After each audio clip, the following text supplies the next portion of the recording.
தெரிந்து கொள்ளப்பட்ட வேதவசனம் ரோமர் 6. ஆகையால் என்ன சொல்லுவோம்? கிருபை பெருகும்படி பாவத்திலே நிலைநிற்கலாம் என்று சொல்லுவோமோ? கூடாதே. கிறிஸ்து இயேசுவுக்குள்ளாக ஞானஸ்நானம் பெற்ற நாம் அனைவரும் அவருடைய மரணத்துக்குள்ளாக ஞானஸ்நானம் பெற்றதை அறியாமல் இருக்கிறீர்களா?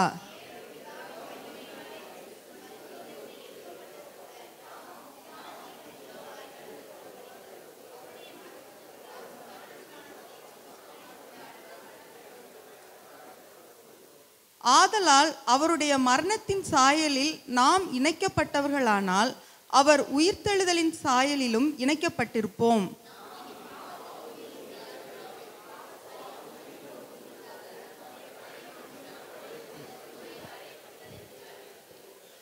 மரித்தவன் பாவத்துக்கு நீங்கி விடுதலையாக்கப்பட்டிருக்கிறானே.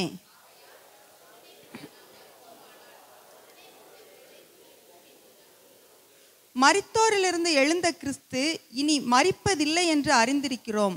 மரணம் இனி அவரை ஆண்டு கொள்வதில்லை.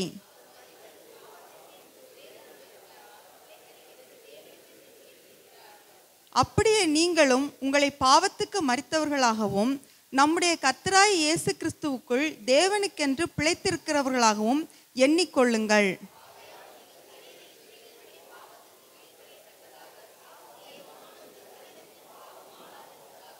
நீங்கள் உங்கள் அவயங்களை அநீதியின் ஆயுதங்களாக பாவத்துக்கு ஒப்புக்கொடாமல் உங்களை மரித்தோரிலிருந்து பிழைத்திருக்கிறவர்களாக தேவனுக்கு ஒப்புக்கொடுத்து உங்கள் அவயங்களை நீதிக்குரிய ஆயுதங்களாக தேவனுக்கு ஒப்புக்கொடுங்கள்.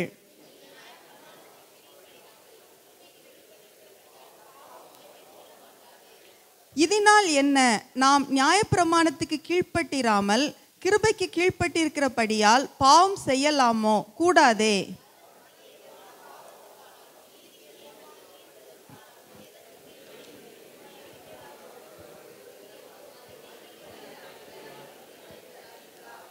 முன்னே நீங்கள் பாவத்துக்கு அடிமைகளாயிருந்தும் இப்பொழுது உங்களுக்கு ஒப்புவிக்கப்பட்ட உபதேச சட்டத்துக்கு நீங்கள் மனப்பூர்வமாய் கீழ்ப்படிந்ததினாலே தேவனுக்கு ஸ்தோத்திரம். உங்கள் மாம்ச பலவீனத்தின் நிமித்தம் மனுஷர் பேசுகிற பிரகாரமாய் பேசுகிறேன். அக்கிரமத்தை நடப்பிக்கும்படி முன்னே நீங்கள் உங்கள் அவயங்களை அசுத்தத்துக்கும் அக்கிரமத்துக்கும் அடிமைகளாக ஒப்பு கொடுத்தது போல இப்பொழுது பரிசுத்தமானதை நடப்பிக்கும்படி உங்கள் அவயங்களை நீதிக்கு அடிமைகளாக ஒப்புக்கொடுங்கள். இப்பொழுதோ உங்களுக்கு வெட்கமாய் தோன்றுகிற காரியங்களினாலே அக்காலத்தில் உங்களுக்கு என்ன பலன் கிடைத்தது? அவைகளின் முடிவு மரணமே.